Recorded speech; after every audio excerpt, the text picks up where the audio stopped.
Racikan Berita 1. Kita tentunya akan berharap apakah proses dan prosedur ini sesuai secara hukum dan apakah ini akan menjadi jembatan antara Prof. Antoni dengan Dr. Emrus, Prof. Emrus, apakah nanti ada gejala-gejala masalah politik ini. Nah, berikutnya saya panggil juga yang terhormat Prof. Emrus Siombing yang kita kenal sebagai pakar komunikasi politik.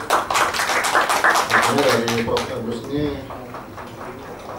part kedua ini akan kita harapkan banyak jelas, terutama kalau kita melihat gestur dari anggota DPR di RDP kemarin.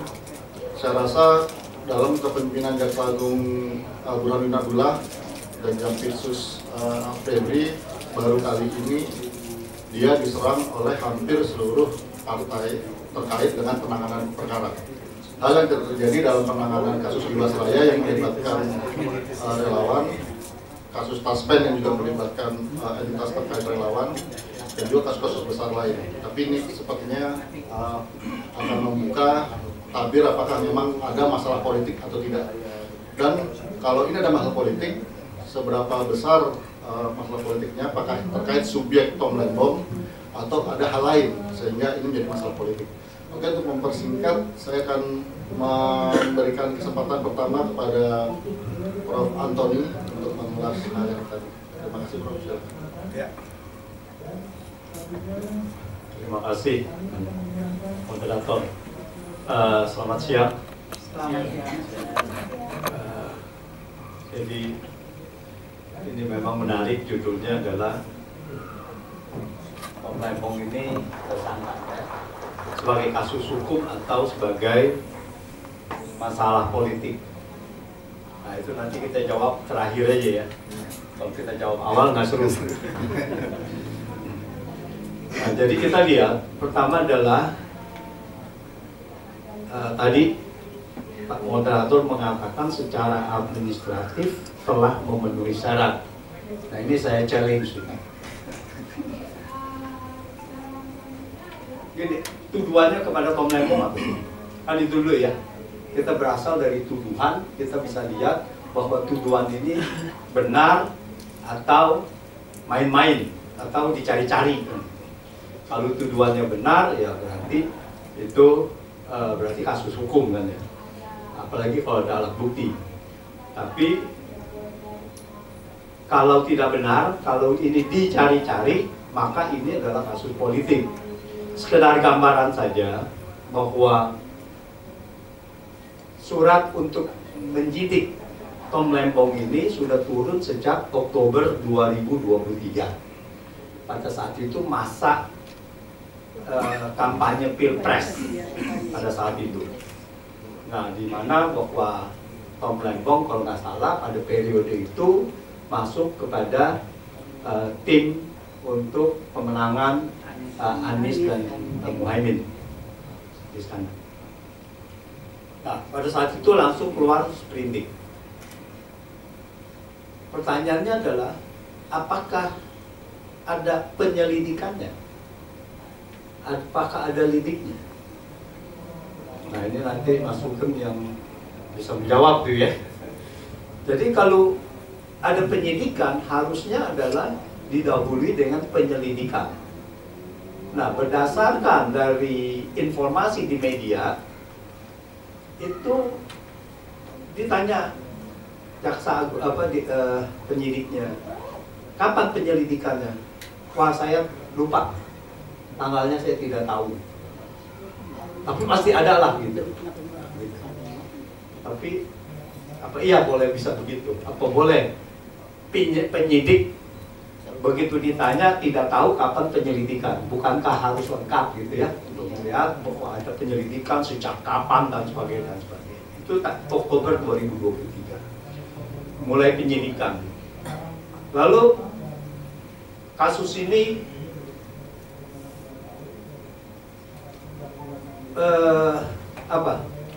ya tidak aktif selama hampir 1 tahun sampai 8 Oktober. Tapi menurut Kejaksaan Agung tentu saja tidak diam, katanya ada 90 orang, lebih dari 90 orang saksi sudah diperiksa dalam setahun itu. Gitu. Dan yang terakhir adalah mungkin Tom Lembongnya sendiri ya, tapi dari Oktober 2023 sampai dengan 8 Oktober 2024, Tom Lembong itu tidak pernah diperiksa, baik sebagai saksi ahli, sebagai ahli atau apapun. 8 Oktober mulai diperiksa sebagai saksi awalnya tentu saja. Jadi penyidikan itu belum ada tersangkanya. Atau sudah, saya kurang tahu pasti. Tapi yang pasti adalah 8 Oktober baru diperiksa pertama kali, lalu kemudian 16 Oktober diperiksa kedua kali dalam waktu seminggu saja, 8, 16. Lalu kemudian 22 Oktober diperiksa untuk ketiga kali, dan kemudian 29 Oktober keempat kali langsung tersangka, langsung ditahan. Jadi dalam 21 hari 4 kali pemeriksaan langsung ditahan. Itu proses dari penahanannya. Lalu apa tuduhannya? Tuduhannya katanya bahwa Tom Lembong menyalahgunakan wewenang. Artinya tidak sesuai dengan peraturan perundang-undangan dalam menerbitkan izin impor untuk gula kristal merah yang diproses menjadi gula kristal putih. Menurut Kejaksaan Agung, dalam kondisi defisit gula kristal putih, yang harus diimpor adalah gula kristal putih, dan itu harus dilakukan oleh BUMN. Tetapi peraturan cuma mengatakan kalau impor gula kristal putih harus dilakukan oleh BUMN. Tidak ada peraturan yang mengatakan kalau gula kristal putih defisit maka harus impor gula kristal putih. Itu tidak ada. Menurut peraturan nomor 527, jadi ini keputusan Menteri Perindustrian dan Perdagangan nomor 527 tahun 2004. Pada saat itu Kementerian Perindustrian dan Perdagangan adalah satu atap. Di dalam peraturan itu tidak ada yang namanya harus ada rekomendasi impor kalau kita memakai peraturan itu, karena rekomendasi impor itu adalah dari kementerian terkait, yaitu Kementerian Perindustrian, dan saat itu undang-undang itu dibuat masih di dalam satu atap Perindustrian dan Perdagangan, jadi tidak ada itu.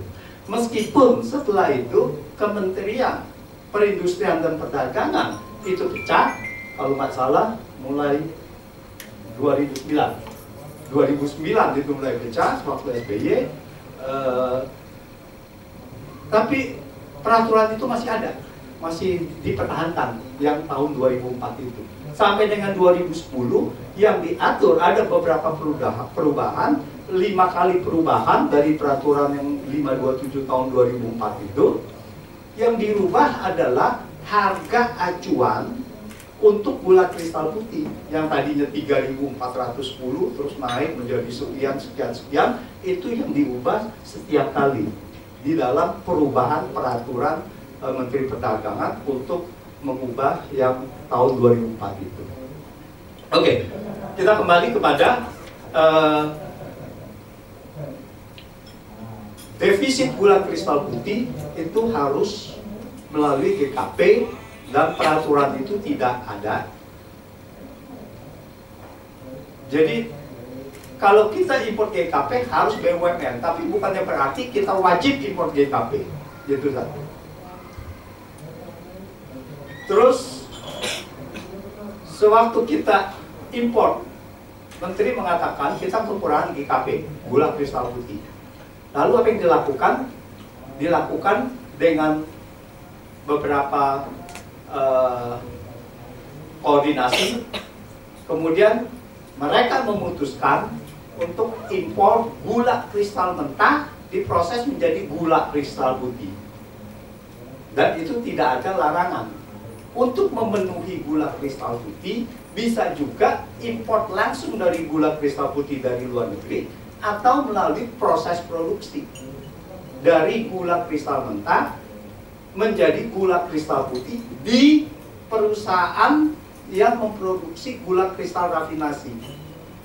Jadi sekedar diketahui aja, kita punya industri gula ini dibagi menjadi dua sektor di dalam produksinya. Satu adalah sektor gula kristal rafinasi, yaitu dari bahan bakunya dari gula kristal mentah diproses menjadi gula kristal putih, gula kristal rafinasi. Gula kristal rafinasi itu adalah jauh lebih murni dan paling murni dari proses gula. Lalu di dalam international unit standarnya itu kemurnian yaitu lebih rendah dari maksimal 45. Artinya dengan kadar gulanya 99,8%. Itu paling murni.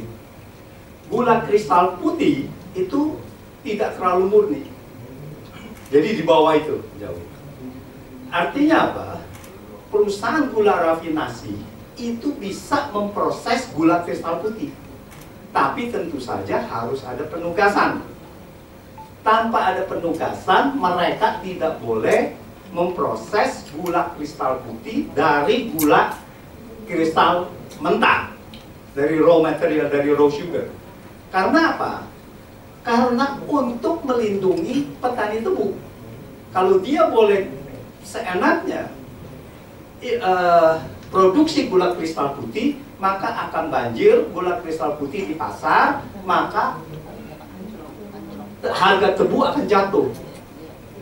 Nah, ini untuk melindungi itu maka tidak boleh. Jadi dipisah. Gula kristal rafinasi tidak boleh dijual untuk konsumsi masyarakat. Dan begitu juga sebaliknya, gula kristal putih tidak boleh dijual untuk industri. Jadi ini adalah dua yang terpisah. Tetapi perusahaan gula rafinasi bisa melakukan proses itu, produksi itu. Nah, ini yang dilakukan, kalau kita lihat adalah kasus ini adalah ini yang dilakukan oleh Lembong dengan beberapa teman-teman yang PT PPI, ya, Perusahaan Perdagangan Indonesia. Mereka memutuskan untuk memproduksi gula kristal putih untuk menutupi defisit gula kristal putih melalui jalur produksi. Maka diberikanlah karena jalurnya adalah gula kristal mentah sebagai bahan baku, maka dia harus impor. Nah, sekedar informasi, Indonesia 100% impor gula kristal mentah. Jadi untuk produksi gula kristal rafinasi, bahan bakunya itu 100% impor. Indonesia tidak bisa, tidak ada produksi gula kristal mentah.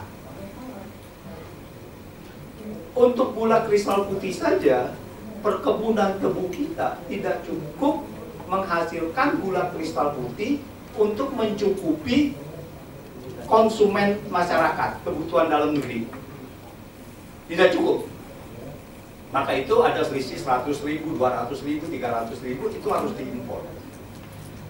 Total kebutuhan gula rafinasi dengan kebutuhan gula kristal putih itu kurang lebih sekitar 5 juta lebih, 5 juta ton, 5,5 juta ton.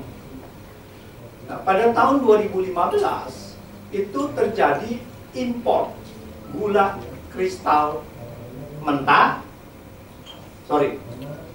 terjadi impor gula, ini tidak dipecah, gula kristal mentah atau gula kristal ada rafinasi dan sebagainya, itu 3,3 juta ton. Lalu kemudian di 2020 sudah menjadi 5 juta ton dan 5,5 juta ton di tahun 2022 kalau nggak salah.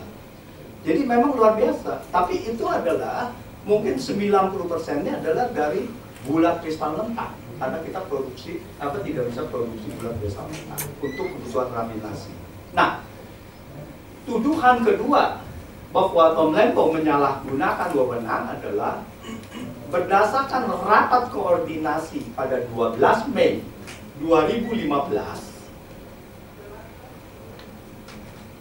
Ada rapat koordinasi yang mengatakan bahwa terjadi surplus gula. Nah, kita asumsikan gula kristal putih. Dan kenyataannya adalah defisit. Gula kristal putih 2015, 2016, 2017, selamanya dari 2011 defisit terus. Jadi tidak ada itu. 12 Mei 2015, Tom Lembong belum menjabat sebagai menteri. Dia menjabat 12 Agustus 2015 sampai dengan 27 Juli 2016. Nah, jadi dikatakan bahwa di tengah surplus gula kristal putih, gula dilakukan impor. Nah, ini dianggapnya menyalahi.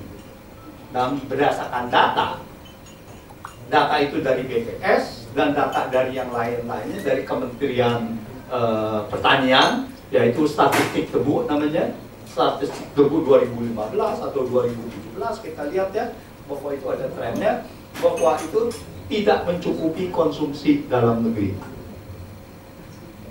Nah, itu yang kedua ya. Jadi tuduhannya adalah gula kristal putih tidak boleh dilakukan oleh BUMN, dalam defisit tidak boleh dilakukan impor gula putih, dan gula putihnya harus diimpor oleh BUMN. Nah, yang diberikan Tom Lembong adalah gula kristal mentah diberikan kepada perusahaan swasta, perusahaan rafinasi, untuk diolah menjadi GKP, gula kristal putih. Dalam rangka itu terjadi kerugian negara katanya senilai 400 miliar. Apa yang dimaksud dengan kerugian keuangan negara? Kalau kita mendalami lagi, kita membaca pernyataan-pernyataan dari Kejaksaan Agung, 400 miliar itu diperoleh dari keuntungan perusahaan swasta memproses dari gula kristal mentah menjadi gula kristal putih yang seharusnya adalah milik BUMN, karena dia harus impor gula kristal putih. Tapi kalau dia impor gula kristal putih kan nggak segitu, beda harga kan. Nah, alasan ini saya sempat membantah dalam tulisan saya. Memenuhi gula kristal putih melalui jalur produksi, yaitu konversi GKM, gula kristal mentah menjadi gula kristal putih, menguntungkan Indonesia. Harusnya Tom Lembong itu diberi apresiasi oleh negara, bukan ditersangkakan. Karena apa? Tom Lembong menghemat devisa. Gula kristal mentah itu harga acuannya kurang lebih pada saat itu Rp550 per kilogram. Kalau gula kristal putih Rp790. Itu berdasarkan tarif 790. Iya, bahan dasarnya. Jadi gitu kan, udah gitu kan ada VAT segala kan. Ini tarif di dalam bea cukai. Ya, kalau dia impor itu kan bea cukai ya. Rp550 versus Rp790. Artinya 45% lebih murah mengimpor gula kristal mentah. Devisa kita itu lebih berhemat kurang lebih 45%, 40-45%. Ini adalah menguntungkan perekonomian negara. Yang kedua, proses gula kristal mentah menjadi gula kristal putih itu ada nilai tambah yang dihasilkan dari dalam negeri. Yang ketiga, kapasitas produksi dari gula kristal dari perusahaan gula rafinasi itu masih di bawah kapasitas, masih kurang lebih sekitar baru 80%, 70-80% dari kapasitas. Jadi bisa produksi ini kan harus dioptimalkan. Nah, jadi GKM, proses GKM menambah nilai tambah, dan ini menguntungkan perekonomian nasional, menghemat devisa, menguntungkan perekonomian nasional. Jadi di mana salahnya? bahwa ini malah menguntungkan daripada kita langsung impor gula kristal putih. Nah, jadi kalau dianggap proses gula kristal mentah menjadi gula kristal putih kerugian negara karena harus dimiliki BUMN, artinya kalau kita impor gula kristal putih, kita menguntungkan perusahaan rafinasi di luar negeri yang proses gula kristal mentah menjadi gula kristal putih, kan itu. Nah, jadi di sini logikanya adalah kurang nyambung ya untuk itu. Jadi itu yang saya katakan bahwa ini terlihat ada upaya untuk mencari-cari kesalahan, dan oleh karena itu saya berpendapat kasus Tom Lembong adalah kasus politik. Terima kasih. Terima kasih Prof. Antoni. Ini memang sebenarnya yang saya tunggu dari Prof. Antoni untuk membedakan antara rezim DKM dan rezim DKP untuk membuat kasusnya agak clear, lebih clear. Dan juga ini ada yang menarik sebenarnya Prof, dari perhitungan PDTT BPK terkait dengan impor di tahun itu. BPK justru tidak menyajikan potensi ataupun kerugian negara atau perusahaan negara, justru PMH-nya yang dimunculkan oleh BPK. Artinya ini agak terbalik-balik kasus di mana BPK mengungkap, mengedepankan masalah pelanggaran hukum, Kejaksaan Agung mengungkap masalah kerugian negara versi mereka yang ternyata, oh ya, satu lagi mungkin Prof bisa ini nggak Prof? Seandainya saat itu 2015 ini mengimpor GKP, ada gambaran nggak harga saat itu berapa GKP impor? Ya, harga untuk itunya adalah untuk patokan. Kalau kita lihat, kita bisa acuan dari Kementerian Keuangan saja. Waktu dia tarif, kalau ada tarif ini dia harus masukin harga sekian. Itu 790 versus 550. Iya, untuk tarif pajak, ya bea cukai. Itu dia harus bayar VAT, ya PPN. PPN-nya dasar harganya itu. Ya. Nah, kalau agak disingkat ini masih terkait kalkulasi KN-nya. Sedikit ya, ini mengenai BPK ya mesti dilihat itu kapan BPK-nya itu keluar, apakah setelah tangkapan Tom Lembong lalu itu atau sebelumnya. Nah, sebelumnya itu jauh sebelumnya ya itu dihitungkan. Nah, terus ya ini menarik, BPK ini kan biasanya harus ada, kalau ada perbuatan melawan hukum itu harus dihitung kerugian negaranya ya, kurang lebih potensinya kerugian negaranya berapa gitu. Kalau tidak, dia bilang ini perbaikan administrasi aja lah, ini ada kesalahan administrasi, ini ada perbaikan. Biasanya begitu gitu, bukan langsung menuduh perbuatan melawan hukum gitu. Nanti Mas Sugeng itu yang bisa mendalami. Terima kasih.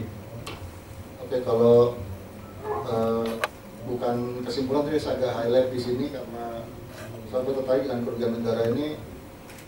Justru dari Prof. Antoni menemukan ada peluang selisih sekitar 40% keuntungan.